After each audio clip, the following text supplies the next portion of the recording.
Bonjour à tous, bienvenue à Globum. Dans cette vidéo, nous allons créer un quiz pour la Saint-Valentin. Choisissez quiz et introduisez le nom de votre projet. Pour entrer en mode édition, cliquez sur le crayon. Introduisez votre texte et ajoutez des options de réponse.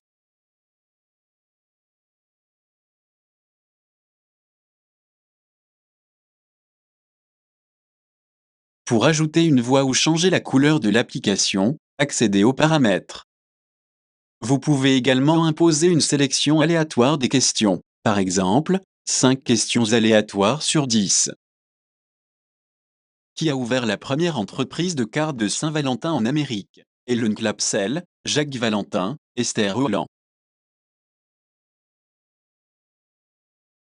Déployons maintenant notre application web sur un hébergement. Vous pouvez utiliser n'importe quel hébergement que vous aimez. Pour cette application, nous utilisons Netlify. D'abord exportons le fichier de données et téléchargeons le code source. Introduisons maintenant le fichier de données dans le dossier Assets.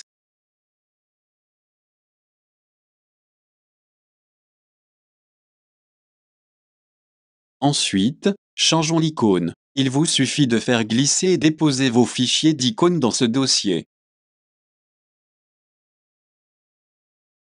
Enfin, faisons glisser le dossier WebBuild vers Netlify.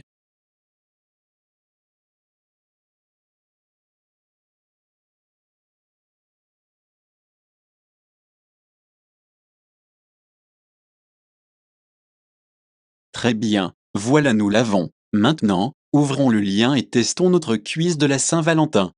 Dans quelle œuvre littéraire figure la première présentation romantique de la Saint-Valentin? Ode au rossignol de John Kea, Parlement des foules de Geoffrey Chaucer, Lyrical Ballad, recueil de poésie anonyme.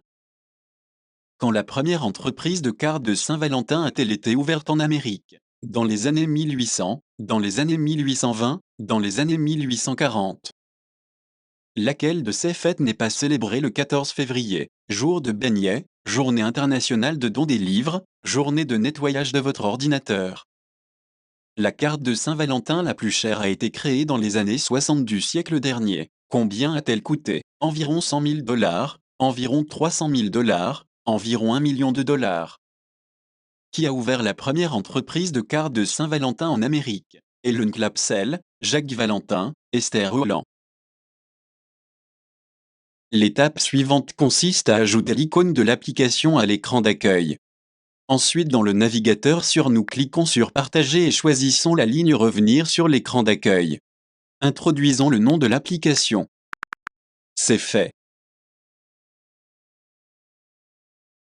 Merci de votre attention. Rendez-vous sur globum.com.